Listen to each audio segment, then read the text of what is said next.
지금 우리는 로마서 1장 말씀을 가지고 복음에 대해서 살펴보고 있습니다. 이 복음이라는 단어는 헬라어로 유앙겔리온이라는 단어인데요. 이 단어는 사절 또 파송된 자 이런 뜻을 가지고 있는 앙겔로스라는 단어 앞에다가 이 좋은 또 선한 이런 뜻을 가지고 있는 부사 유를 붙여서 만든 합성어입니다. 그리고 원래 이 단어는 전쟁에서 승리했다는 소식 혹은 그 같은 기쁜 소식을 전하는 자에게 주어지던 보상 이런 뜻으로 통용되던 단어였는데, 이 유앙겔리온을 성경이 차용을 해서 이것을 이제 복음이라는 뜻으로 쓰고 있습니다.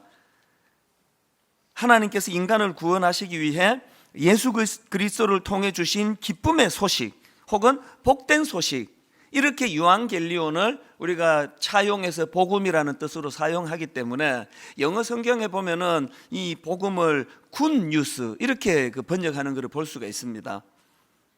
구약 이사야 40장 9절에 보면 아름다운 소식을 시온에 전하는 자여 너는 높은 산에 오르라. 아름다운 소식을 예루살렘에 전하는 자여 너는 힘써 소리를 높이라. 두려워하지 말고 소리를 높여 유다의 성읍들에게 이르기를 너희의 하나님을 보라 하라. 그리고 이사야 61장 1절 주 여호와의 영이 내게 내리셨으니 이는 여호와께서 내게 기름을 부으사 가난한 자에게 아름다운 소식을 전하게 하려 하심이라. 나를 보내사 마음이 상한 자를 고치며 포로된 자에게 자유를, 갇힌 자에게 노임을 선포하며, 이런 식으로 구약에 예언된 많은 예언의 말씀들을 예수 그리스도께서 이 십자가 사건을 통해서 성취해 주신 일, 이거를 가지고 복음이라고 그럽니다.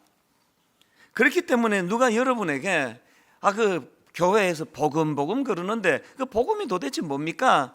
이렇게 이야기하면 10초짜리로 대답해 줄 답이 있고 5분짜리로 해줄 답이 있고 1시간짜리로 해줄 답이 있는데요, 이거를 10초짜리로 딱 한마디로 엑기스로 복음이 뭐냐고요? 그러면서 설명하시려면 이렇게 대답하시면 됩니다.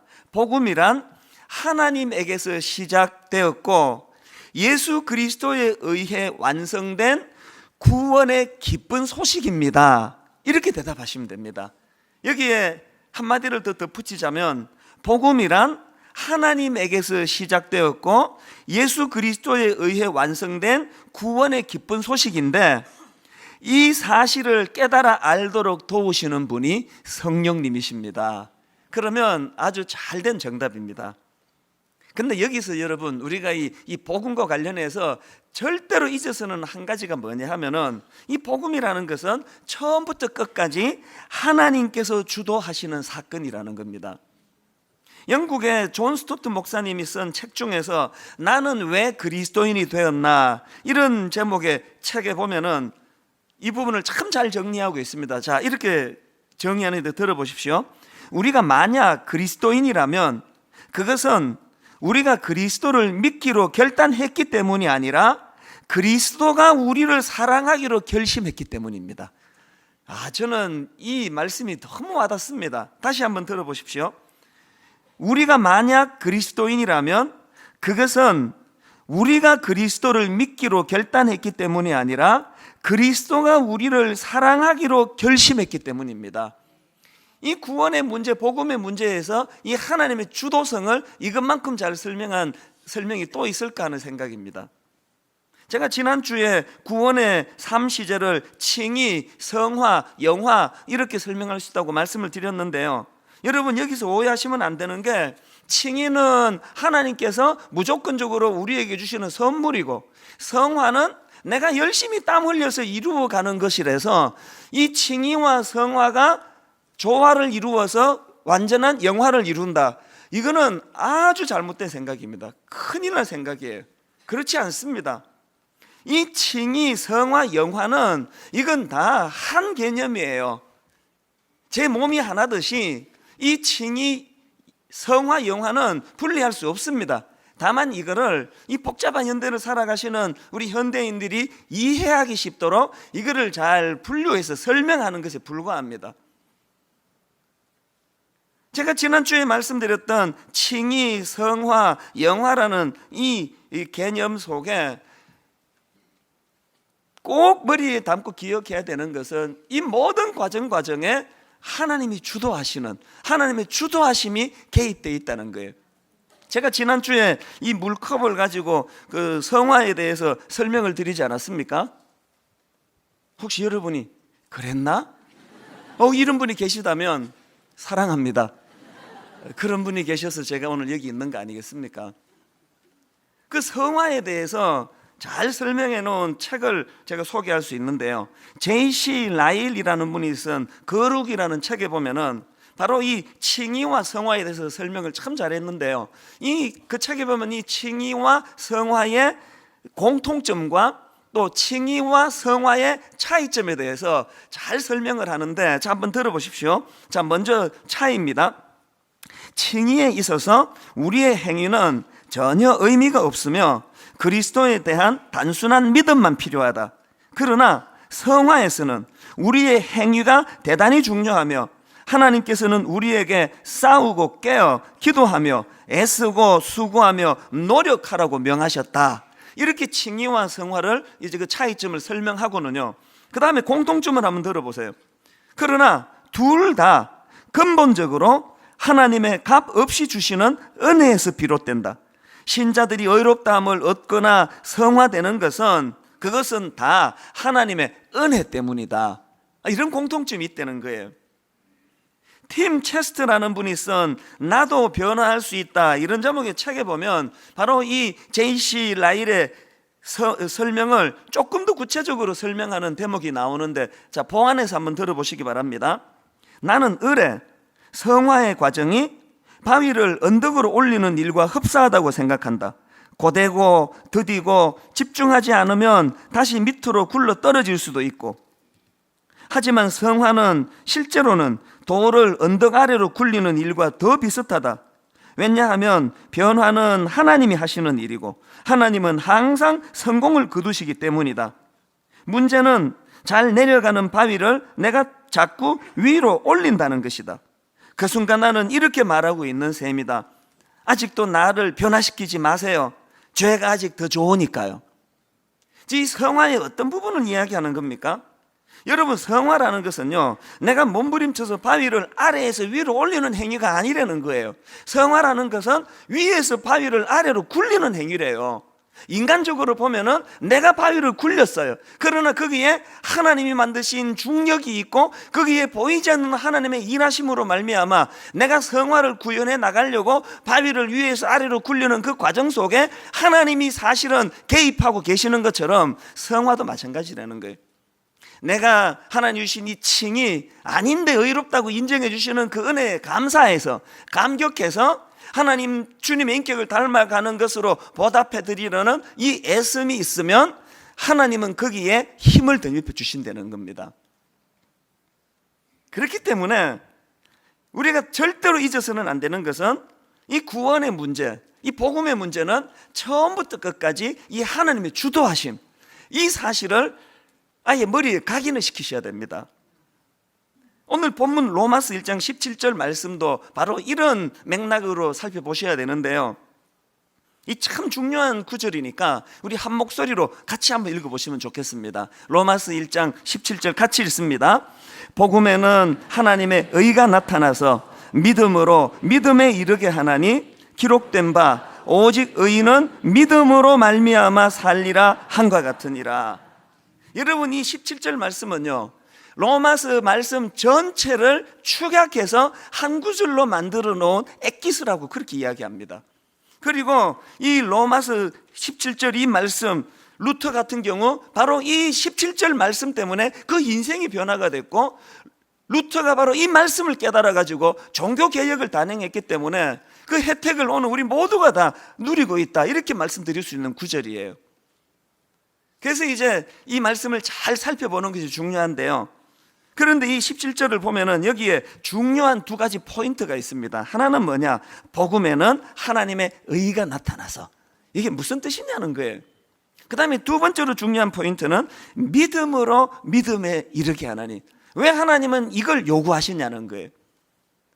이거를 이제 너무나 중요하기 때문에 제가 이 두 개념을 이제 이번 주와 다음 주 두 주에 걸쳐서 살펴보려고 하는데요, 오늘 먼저 우리가 살펴볼 것은 이 복음에는 하나님의 의가 나타나서, 이게 무슨 뜻이냐는 겁니다. 사실 신앙생활은요, 여기 나와 있는 이 복음에는 하나님의 의가 나타나서라고 하는 이거를 어떻게 해석하느냐에 따라서 이 신앙의 색깔이 결정이 된다고, 그렇게 말씀드려도 과언이 아닙니다. 이게 참 중요한 개념이다가 보니까요, 제가 이런저런 자료를 보고 책을 보고 하니까요, 너무 많은 학자들의 견해가 펼쳐져 있더라고요. 이걸 다 설명해 드리려면 오늘 설교 시간 갖고 어림도 없습니다. 그래서 제가 이거를 다 이제 정리를 해 보니까요, 딱 크게 두 파트로 이 구절을 해석할 수가 있겠더라고요. 어떻게 이게 해석이 되느냐 하니까요, 하나는 이 17절에 나오는 하나님의 의를 공의로우신 하나님의 성품으로 그렇게 해석하는 해석이 있고요. 그런가 하면 또 다른 큰 한 줄기는 뭐냐 하니까, 여기 나오는 하나님의 의를 하나님께서 행하신 의로운 행위로 그렇게 해석을 하는 해석으로 분류가 되더라는 거예요. 이 차이가 어떤 결과를 가져오느냐, 이 하나님의 의를 공의로우신 하나님의 성품으로 보는 견해 속에는 이것을 영어로 말하면 justice, 이 심판의 요소가 담겨져 있다는 겁니다. 하나님께서는 당신의 피조물인 우리들에게 이 하나님의 의를 요구하시는데, 그 의를 구현하지 못하는 인생들에 대해서는 무서운 심판, 그것이 뒤따른다고 하는 개념이 이 말씀에 내포가 되어 있고요.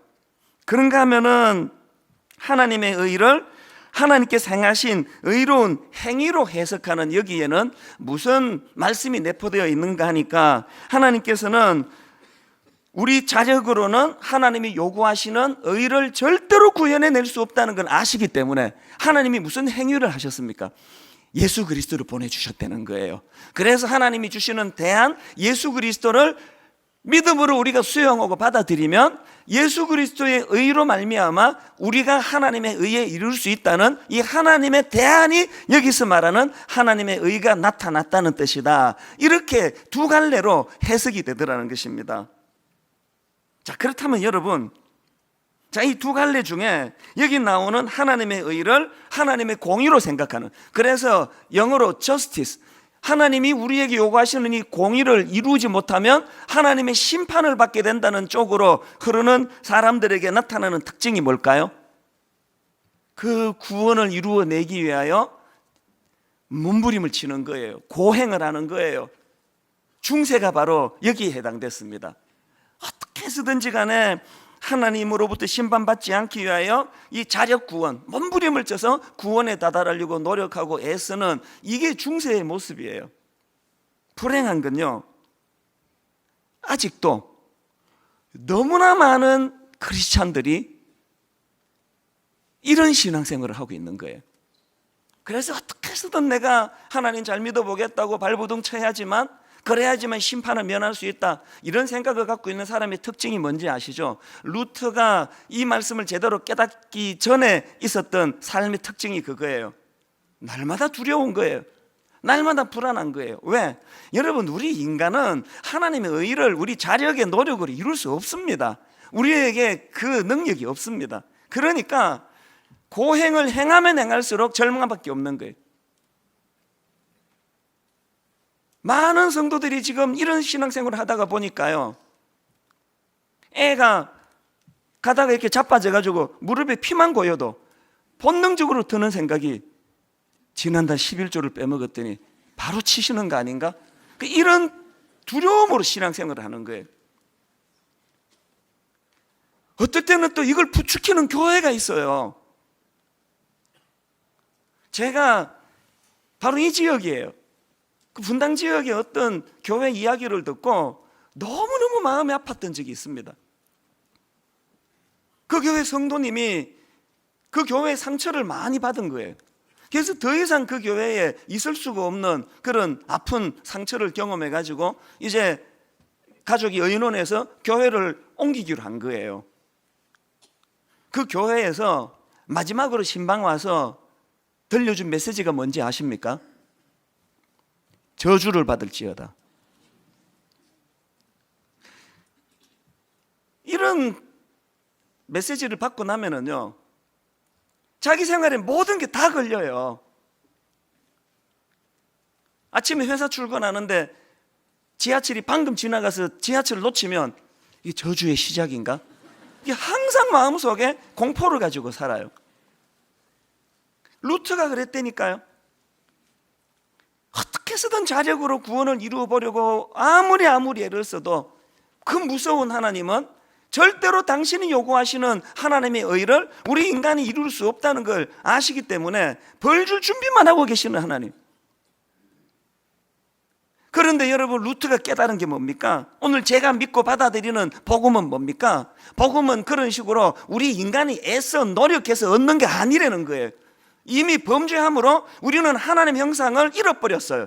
우리는 하나님의 의를 구현할 능력이 없습니다. 그렇기 때문에 하나님이 대안으로 주신 예수 그리스도, 그분이 십자가를 의지하고 그분을 내가 의지하고 그분을 붙잡고 나아갈 때에 하나님의 의에 이룰 수 있도록 대안을 주신 것, 이게 복음이라는 겁니다. 근데 여러분, 어느 쪽이 윤리적으로 도덕적으로 더 잘 살겠습니까? 저요, 후자를 믿는 쪽이에요. 제 노력과 내 선한 어떤 도덕성을 가지고 구원받는 게 아니라는 것을 알아요. 그러나 저는 누구보다도 더 도덕적이고 깨끗하게 살려고 몸부림을 칩니다. 왜? 안 그러면 저주받을까 두려워서가 아니고 은혜에 대한 감격 때문에. 이렇게 자격도 없는 나를 구원해 주시고 감히 분당 우리 교회 목사로 강단에 세워주시는 이 은혜를 생각하면 자다가도 눈물이 나요. 여러분이 감격이 있는 사람이 내가 뭐 나쁜 짓 한다고 하나님 벌 안 주신다, 이런 생각으로 그걸 악용하는 사람이 있겠습니까? 없습니다. 분당 우리 교회 모든 성도님들이, 여러분들이 하나님이 기뻐하시는 이 하나님의 의를 이루려고 애쓰시는 성도님들 되시기 바랍니다. 무엇으로? 내가 가진 도덕성, 노력, 몸부림, 고행, 이런 것으로가 아니라 주님이 내게 주신 이 복음, 이 구원의 기쁨, 예수 그리스도 십자가를 통하여 하나님의 의에 이르도록 해주신 이 구원의 비밀을 발견하는 여러분 되시기를 바랍니다. 이것이 얼마나 감사한 일입니까? 종교개혁가 마틴 루트가 바로 이 17절 말씀에 있는 하나님의 의에 이른다는 것이 바로 이것이 복음이라는 걸 깨닫고 나서 인생이 달라졌어요. 루트는 어릴 때부터 열심히 교회를 다녔는데 불행한 거는 그의 신앙생활이 오히려 그를 더 불행하게 만드는 거예요. 로마 카톨릭에서 그 당시에 가르쳤던 하나님의 의는 한마디로 말하면 저스티스 아닙니까? 그래서 그가 수도사가 되고 하루에 7차례씩 시간을 정해 기도하고 명상하는 시간을 가지고 성경을 읽고 찬양을 부르는데 마음에 기쁨이 생기기는커녕 더 불안한 거예요. 더 공포가 찾아오는 거예요. 이래갖고는 하나님의 의에 이룰 수 없다는 걸 확인할 수밖에 없는 거예요. 그래서 하나님에 대한 두려움이 생기면서 동시에 하나님에 대한 분노가 생기는 거예요. 어차피 우리가 할 수 없는 걸 요구하고 못한다고 벌 주시는 하나님, 나는 그런 하나님을 증오한다고 막 루트 내면에 갈등이 많은 거예요. 그랬던 그가 로마서 1장 17절에 이 복음의 말씀을 제대로 깨닫고 그 심령이 달라졌는데요. 롤란드 베인톤이라고 하는 이 마틴 루트에 대한 글을 많이 쓰신 분인데요, 그분이 쓴 책 중에 마틴 루트의 생애라는 책에 보면은 이런 변화를 일으킨 루트의 기쁨을, 루트가 한 말을 그대로 거기에 인용하는 게 있는데 한번 들어보시기 바랍니다. 바울의 로마서를 이해하려고 몹시 애쓰는 나에게 큰 장애물은 하나님의 의였다. 지금 루트가 말하는 거예요. 그것은 내가 이 의라는 말을 하나님께서는 의로운 분이요 따라서 불의한 사람들을 공정하게 처벌하신다는 뜻으로 받아들이고 있었기 때문이다. 그때 나의 상황으로 말하면 수도사로서는 털 것만치도 흠잡을 데가 없었지만 하나님 앞에서는 여전히 마음이 괴로운 죄인이었기에 도무지 나의 공로를 가지고는 그분을 누그러뜨릴 자신이 없었다. 그러므로 나는 공정하고 성난 하나님을 사랑하지 않았으며 오히려 증오하고 그분에게 투덜댔다. 그러면서도 여전히 나는 바울을 붙잡고 늘어지면서 그의 말에 무슨 뜻이 담겨 있을까 하고 계속했다. 밤낮을 가리지 않고 곰곰이 생각하던 어느 날 나는 하나님의 의와 그 다음 의인은 믿음으로 말미암아 산다는 말 사이에 관련이 있다는 걸 깨달았다. 그때 나는 하나님의 의란 하나님께서 은혜와 순수한 자비를 발휘하신 나머지 우리의 믿음을 보시고 우리에게 죄가 없는 것으로 취급하는 그 의라는 걸 터득했다. 자, 그 다음 들어보세요. 그 순간 나는 새로 태어나서 열린 문을 통해 낙원에 이른 기분이었다. 성경 전체가 새로운 의미를 지녔으며 전에는 하나님의 의 때문에 내 속은 증오로 꽉 차 있었지만 이제는 그것이 이루 말할 수 없이 소중하게 되었으며 더 큰 사랑을 불러 일으켰다. 그 다음 보세요. 바울 서신의 이 대목이 나에게는 하늘로 통하는 하나의 문이었다. 저는 로마서 공부를 통해서 저와 여러분이 이 루터가 깨달았던 이 복음에 대한 정확한 이해를 통해 억압과 눌림으로부터 주님 앞에 진정한 자유를 누리는 여러분 되시기를 바랍니다. 그래서 에베소서 2장 8절 너희는 그 은혜로 인하여 믿음으로 말미암아 구원을 받았으니 이것은 너희에게서 난 것이 아니요 하나님의 선물이라. 이 감격이 우리에게 필요한데요, 여러분, 우리가 이 말씀을 깨닫는 게 왜 중요한가 하면은 이런 말씀들 속에 내포되어 있는 이 복음의 하나님의 주도성, 이 복음의 하나님의 주도성을 잘 인식하게 될 때 우리 인생에 놀라운 여러 가지 영향력이 미쳐져 변화가 일어나는데요, 제가 이번 주 다음 주 이제 이 부분들을 살펴볼 텐데 오늘은 그 중에서 두 가지만 좀 말씀을 드리려고 합니다. 여러분, 우리를 구원하시기 위한 하나님의 주도하심을 깨닫게 되면 얻게 되는 두 가지 변화 중에 첫 번째가 뭐냐? 복음이 주는 감격을 맛보게 된다는 사실입니다. 여러분, 로마서 5장 8절에서 이 바울의 감격을 여러분 한번 느껴보시기 바랍니다. 우리가 아직 죄인 되었을 때에 그리스도께서 우리를 위하여 죽으심으로 하나님께서 우리에 대한 자기의 사랑을 확정하셨느니라. 로마서 8장 31절 그런즉 이 일에 대하여 우리가 무슨 말하리요? 만일 하나님이 우리를 위하시면 누가 우리를 대적하리요? 로마서 8장 35절 누가 우리를 그리스도의 사랑에서 끊으리요? 환난이나 곤고나 박해나 기근이나 적신이나 위험이나 칼이랴. 우리 모두는 다 약해가지고요, 다 죄책감이 있어요. 저에게도 많습니다. 철없던 10대 때 멋모르고 저질렀던 수많은 어리석은 짓들, 20대 때 혈기왕성해서 하나님 앞에 부끄러운 죄악들, 30대 때, 40대 때, 50대 때, 오늘의 이 시간에 이르기까지 모든 우리 하나님 믿는 사람들 내면 속에 참 부끄러운 기억들이 마귀에게 이게 먹이가 돼가지고 끊임없이 정죄를 당하는데, 여러분, 자력으로 구원을 얻기 위해, 고행으로 구원을 얻기 위해 몸부림치던 루터의 전단계적인 삶을 사는 우리 모두는 이 마귀의 공격으로부터 벗어날 수가 없습니다. 니까 짓게 목사야? 사람들이 니를 모르니까 지금 네 설교를 듣고 앉아있지. 네가 한 그 수많은 과거의 악한 짓들 기억이 안 나? 여러분, 이렇게 사단이 저를 정죄할 때마다, 그래서 내 마음이 우울해질 때마다, 그런 적 이제 그리스도 예수 안에 있는 자에게는 결코 정죄함이 없나니 로마서 8장 1절 말씀을 가지고 저는 사단에게 응수합니다. 제가 사단이 말하는 부끄러운 짓을 안 했기 때문이 아니에요. 사단의 참소가 다 옳은 이야기예요. 왜 그런데 제가 정죄함이 없다 선포합니까? 로마서 8장 2절에 이는 생명의 성령의 법이 죄와 사망의 법에서 너를 해방하였느니라. 루터가 경험한 이 놀라운 복음의 깨달음이 제게도 있다가 보니까 하나님 앞에 부끄러움에도 무릅쓰고 이렇게 여러분 앞에 말씀을 전하는 종이 되었고, 그 은혜가 감격이 저에게 있기 때문에 다시는 마귀에게 빌미를 제공하는 짓 하지 않기 위해서 누가 보든지 보지 않든지 하나님 앞에 의로운 삶을 살려고 몸부림치고 있는 것 믿으시기를 바랍니다. 저뿐이겠습니까? 모든 구원의 감격을 가진 사람들이 다 몸부림치는 게 이 소망을 가진 자마다 주님 앞에 깨끗하심을 가지고 나가려고 애쓰는 몸부림이 있는 거 아니겠습니까? 우리에게 가장 먼저 회복돼야 되는 것이 이 구원에 대한, 복음에 대한 감격의 회복이에요.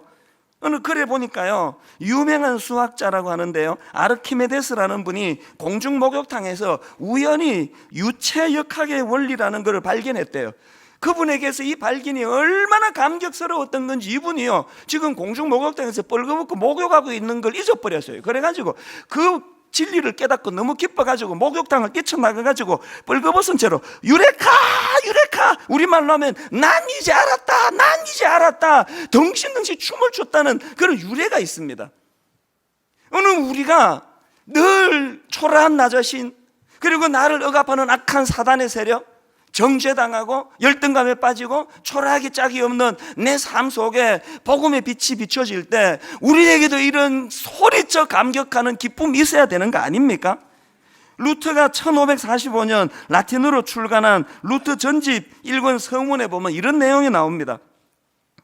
나는 생각을 가다듬고 복음에는 하나님의 의가 나타나서 믿음으로 믿음에 이르게 하나니 기록된 바 오직 의인은 믿음으로 말미암아 살리라 한것 같으리라. 이 로마서 1장 17절 말씀에 집중하였다. 나는 하나님의 의가 하나님으로부터 받은 은총, 즉 믿음으로 사는 의라는 것을 알았으며 긍휼이 풍성하신 하나님이 믿음으로 말미암아 우리를 의롭게 하신다는 그 의가 복음으로 나타났다는 것을 깨달았다. 자, 그 다음 들어보세요. 그 순간 천국으로 들어가는 듯한 새로운 느낌을 받았으며 성경 전체가 새롭게 보이기 시작했다. 나는 성경을 처음부터 끝까지 읽어나갔다. 전에는 하나님의 의라는 말을 굉장히 혐오로 배척했으나 이제는 사랑을 가지고 그야말로 나를 위하여 존재하는 가장 달콤한 말씀이라는 사실을 발견했다. 루트의 감격이 느껴지지 않습니까? 제가 최근에 어느 칼럼을 읽는데요, 칼럼을 쓰신 그분이 무슨 내용이 있느냐 하니까요, 이런 내용이 있습니다. 한때 큰 스님들을 만날 때마다 물었다. 이 칼럼 쓰신 분이 이제 물은 거예요. 깨달음의 맛은 어떤 맛이냐고. 앞뒤 둘러볼 겨를도 없이 살아가는 세속인으로서 출가 수행자가 맛본 깨달음의 맛이 진짜 궁금했기 때문이다. 깨달음을 얻겠다고 쇠로 된 나무에 꽃을 피워내듯 평생을 비범한 삶을 산 선생들이 아니던가. 먼저 꾸지람이 날라온다. 그 깨달음의 맛이 어떤 맛입니까? 이렇게 물었더니 그 비범한 스님이 하시는 말씀이 스스로 맛을 봐야지 귀로 그 맛을 봐 뭐하게? 라는 호통이다. 야, 여러분, 저는 이 칼럼을 읽으면서 내가 설교 시간에 이거를 인용하면서 내 두 가지를 결심했습니다. 하나는 저도 이 스님처럼 좀 호통을 좀 쳐야 되겠다고. 그 루터가 복음의 기쁨의 맛을 본들, 여러분이 그걸 느낀들 무슨 소용이 잘 안 되네, 제가 하니까. 다시. 스스로 맛을 봐야지. 그 루터가 맛본 그 감격을 우리가 설교로 듣는 게 무슨 소용이 있느냐는 거예요. 복음의 기쁨을 스스로 맛을 봐야지. 바울이 로마서 8장에서 그 복음의 감격을 노래하는 걸 읽는 게 무슨 의미냐는 거예요.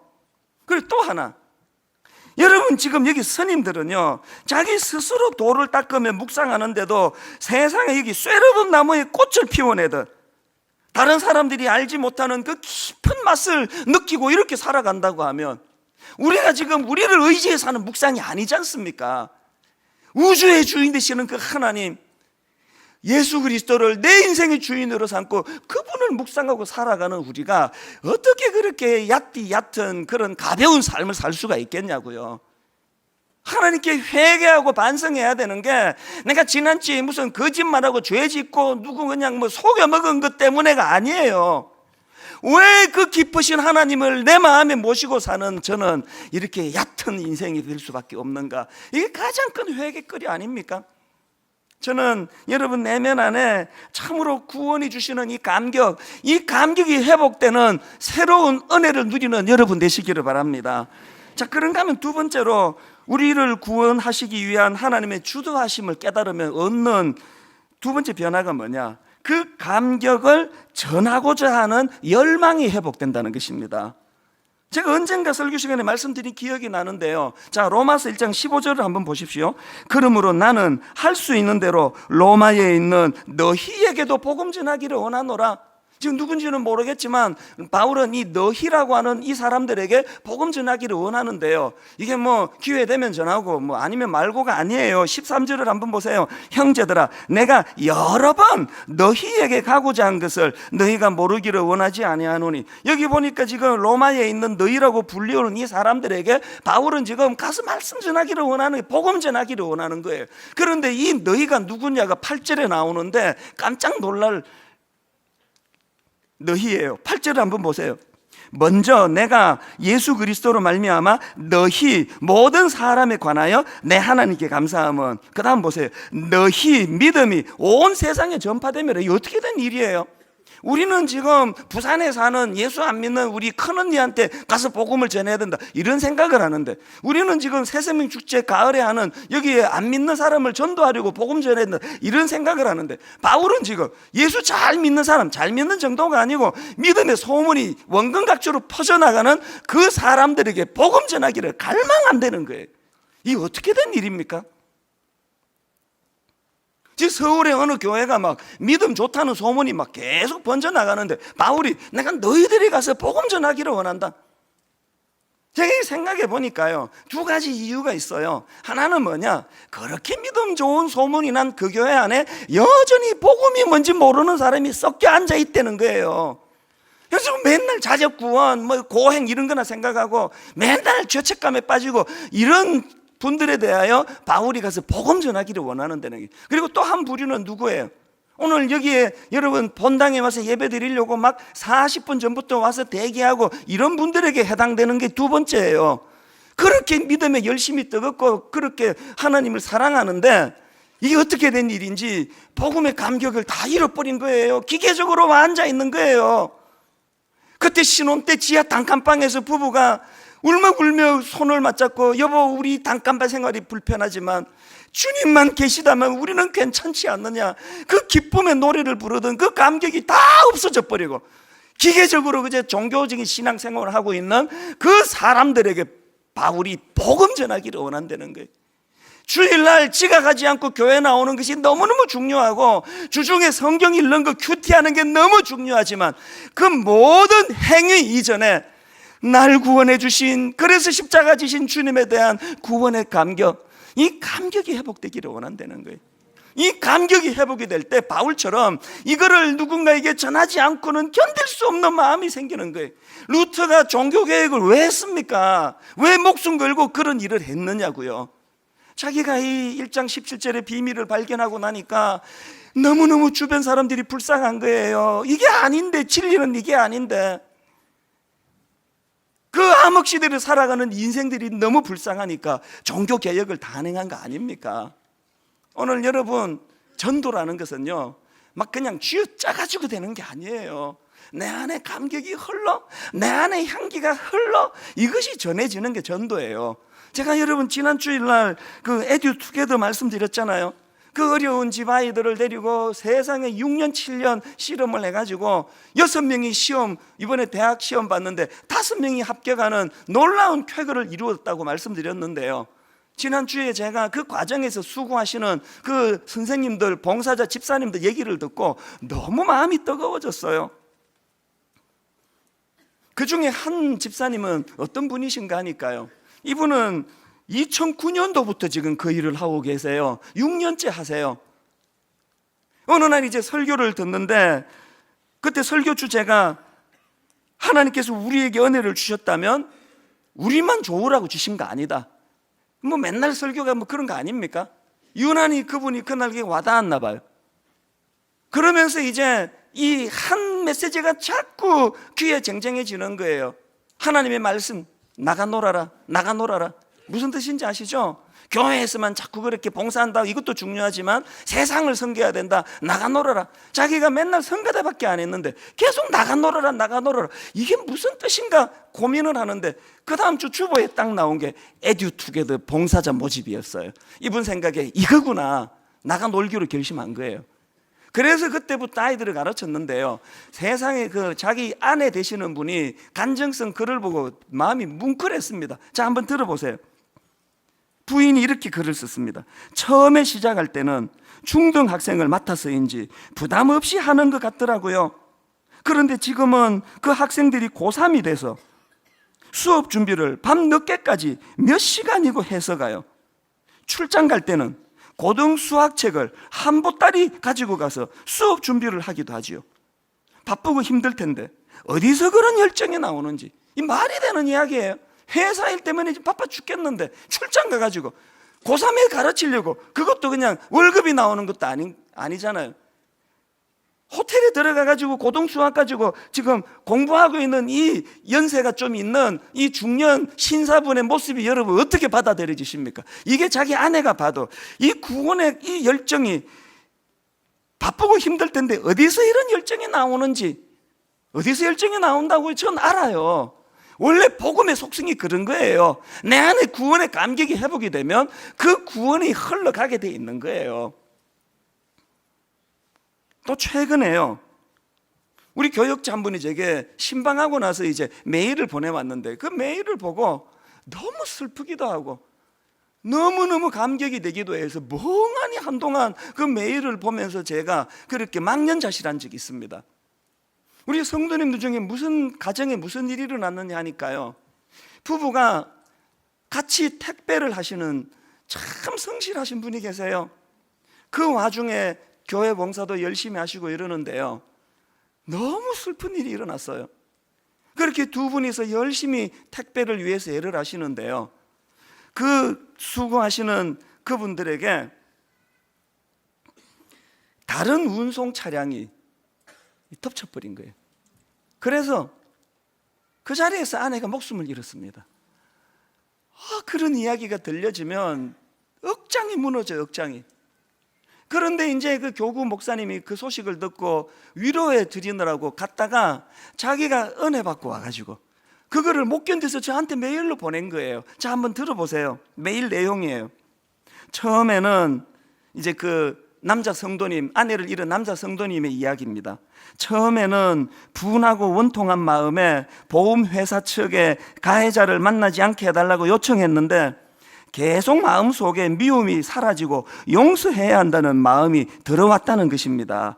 특히 지난주 목사님 로마서 말씀을 통해 크리스찬답게 살자, 이 내용의 설교 말씀을 들으면서 용서하지 못할 그 사람을 용서해야겠다는 마음이 점점 강하게 들어와 그 마음에 순종하여 주중에 가해자를 직접 만났다고 합니다. 만나보니 어린 아이와 장모님을 모시고 살고 있는 38세의 젊은 분이었는데 가해자 가족들에게 이렇게 말했습니다. 다 용서할 테니 식구들이 모두 교회 다니고 예수님 믿으면 좋겠다. 그 말씀을 하고 오셨답니다. 그 말씀을 듣고 그 가해자 아내와 장모님은 눈물을 흘리셨다고 합니다. 저는 이런 내용의 메일을 보는데 멍해지더라고요. 아침 일부 예배가 끝나고요, 이 메일을 보내주신 우리 교역자가 다시 메일이 왔어요. 이 설교를 듣고 한번 들어보세요. 목사님, 그 성도님께서 가해자 가정을 만난 이후에 몇 주 후에 그 성도님에게 연락이 다시 왔습니다. 가해자 가정이 가까운 교회로 등록을 했다는 것입니다. 아래와 같이 문자를 주셨습니다. 목사님, 가해자 가정이 지난주에 교회에 등록을 하였네요. 할렐루야. 여러분, 복음은요 쥐어짜가지고 우격다짐으로 전해지는 게 아니에요. 저는 이 집사님을 진심으로 존경합니다. 그리고 저는 이 집사님 가정을 위해서 기도합니다. 하나님, 인간인데, 아무리 믿음이 좋아도 인간인데 문득문득 아내에 대한 그리움이 물밀듯 밀려올 때마다 복음이 바로 작동되어 그 마음을 만져주시는 성령님의 위로하심을 우리 그 가정 식구들이 다 누리게 해주시기를 원합니다. 오늘 저는 여러분에게 눈물로 축복하기 원합니다. 여러분, 지금 무슨 일로 아파하고 계세요? 누구를 용서하지 못해 마음이 힘드세요?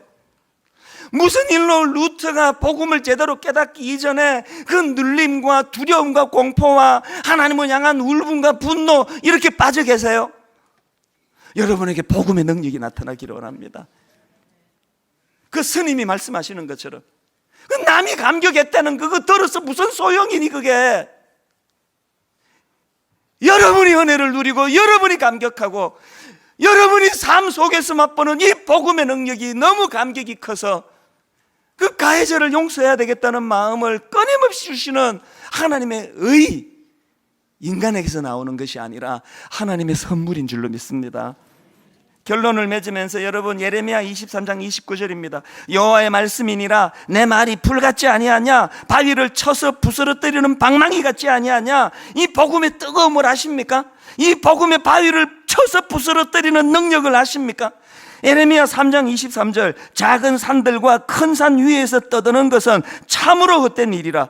이스라엘의 구원은 진실로 우리 하나님 여호와께 있나이다. 하나님의 일하심을 믿는 여러분 되시기를 바랍니다. 오늘 말씀의 은혜를 받으셨다면 성경을 손에 드셔야 돼요. 여러분, 지난 1월, 2월 우리 교회에서 신약 일독 운동을 했는데 1월달 집계를 보고 2월은 아직 안 봤지만 추정컨대 여러분, 지난 2달 동안에 우리 교회 성도님 중에 신약 성경을 1독 내지 2독 하신 분이 2,000명이 넘는 줄로 믿으시기를 바랍니다. 이 열기를 이제 구약 통독으로 연결할 거예요. 홈페이지에 들어오시면 오디오 성경을 제공합니다. 듣는 귀를 따라 눈으로 성경을 읽으면 읽기가 쉬워요. 올 한 해 모든 성도님들 구약 일독 목표로 꿈으로 잡고 나아가서 식어버린 구원의 감격이 회복되는 은혜를 누리게 되시기를 바랍니다. 이 감격을 상한 심령으로 고통하는 주변 사람들에게 흘러보내는 복음의 능력을 전하는 저와 여러분 되시기를 주님 이름으로 축원합니다. 오늘 말씀을 기억하시면 여러분, 이 찬양이요, 십자가 그 사랑 멀리 떠나서 무너진 나의 삶 속에 잊혀진 주원에 아버지, 정직하게 제가 바로 이런 사람입니다. 아버지, 구원의 감격이 회복되기 원합니다. 저는 마음이 슬픈 사람입니다. 복음이 내 우울한 마음을 걷어내는 능력임을 아버지, 저도 맛보기를 원합니다. 우리 사모하시면서 찬양하시겠습니다. 십자가 그 사랑, 십자가 그 사랑 멀리 떠나서 무너진 나의 삶 속에 잊혀진 주 은혜. 여러분, 어쩌다 우리가 이렇게 됐습니까? 돌 같은 내 마음, 여러분, 굳어진 우리 마음 어떻게 해야 합니까? 주님, 어루만지사 다시 일으켜 세우신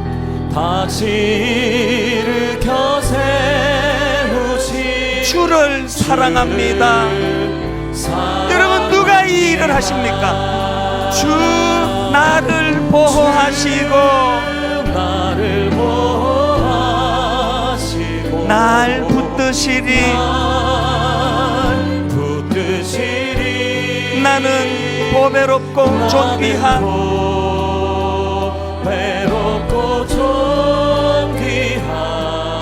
주님의 자녀라. 여러분, 이 감격이 흘러 주 너를 보호하시고 널 붙드시리. 너는 보배롭고 존귀한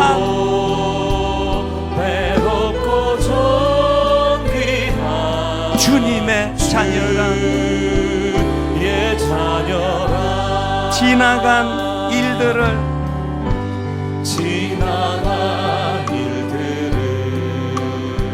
기억하지 않고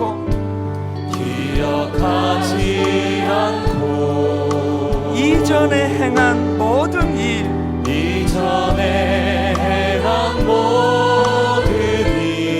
생각지 않으리. 여러분, 복음의 능력을 믿으십시오. 사막의 강물과 길을 내시는 주. 다시 한번 주먹에 힘을 쥐고 선포하십시오. 내 안에 새 일 행하시. 주만 바라보리라. 이 믿음 가지고 노래합니다. 주 나를 보호하시고 날 붙드시니. 나는 보배롭고 존귀한 주님의 자녀라. 주님의 자녀라.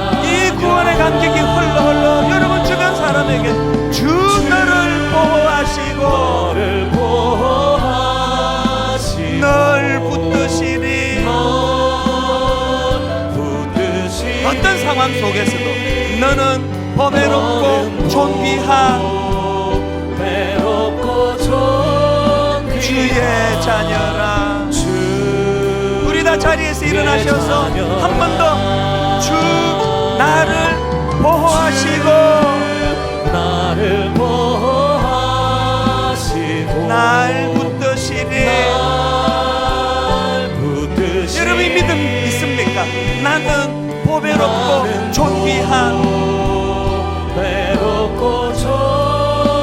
주님의 자녀라. 여러분이 구원의 감격을 흘려보내십시오. 주 너를 보호하시고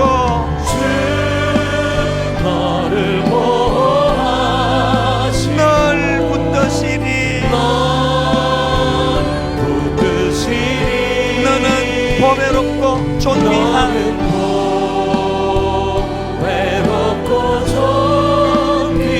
주의 자녀라. 말씀 생각하며 통성으로 기도할 때 하나님, 이 무기력한 저의 삶을 끝내고 싶습니다. 아버지, 저도 좀 구원의 감격 갖고 살기 원합니다. 가슴 벅찬 마음을 가지고 신앙생활하기 원합니다. 이 일이 가능하도록 주님 손잡아 주시기 원합니다. 우리 한 목소리로 통성으로 같이 기도하시겠습니다. 살아계신 하나님 아버지, 오늘 말씀의 능력을 이 시간 사모합니다.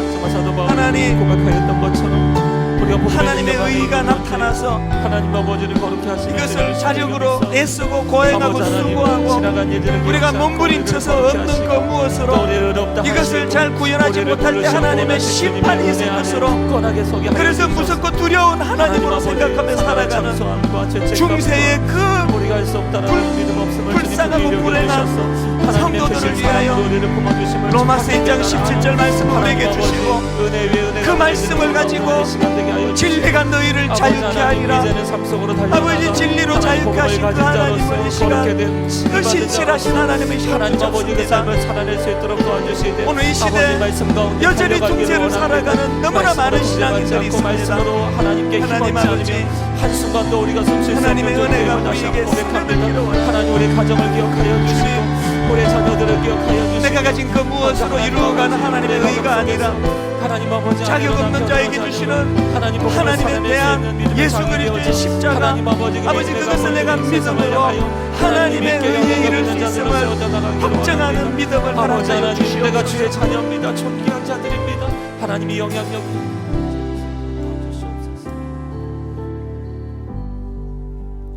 여호와의 말씀이니라.